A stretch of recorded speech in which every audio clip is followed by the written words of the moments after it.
Сәлем достар, сіздермен бірге ерке. Бүгін мен сіздерге тиындар туралы айтып беремін. Олай болса, видеоны соңына дейін қараңыздар. Тиындар өте сүйкімді және қызыққұмар жануарлардың қатарына кіреді.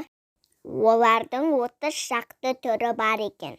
Тиындардың орташа көлемі 30 сантиметрге дейін жетеді. Бұл жануарлар орманда, жазықтарда өмір сүреді екен. Әрбір тиынның тұрақты мекені бар. Олар өз аумағын көршілерінен қорғап жүреді. Олардың көру, есту қабілеттері өте ерекше дамыған. Олар сондай зерттеуші жануар. Айналасын үнемі зерттеп бақылап жүреді. Жыртқыштарды көріп қалса, ағаш артына тығылып, дыбыстар шығара бастайды. Олар жерге түсуді ұнатпайды екен. Бір ағаштан екінші ағашқа үнемі секіріп жүреді.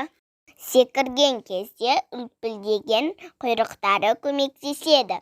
Олардың табиғатқа тигізетін пайдасы өте көп. Зерттеушілердің айтуынша бір тиын 1000 жаңғаққа шейін жасырып қояды екен. Сөйтеді де өздері жартысын ғана жейді. Туғандарынан жаңа ағаштар өсіп шығады екен.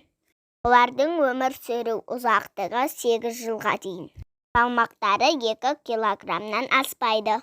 Олардың құйрықтары парашют қызметін атқарады. Әрі тиіндер жақсы жүзе біледі. Тиіндер ең таза кеміргіштерге жатады. Олар өте ақылды жануарлар. Тағы бір қызығы, тиіндер жаңа туылған кезде тіссіз туылады екен. Кейін шыққан тістері өмір бойы өсіп отырады. Тістері берік әрі қатты.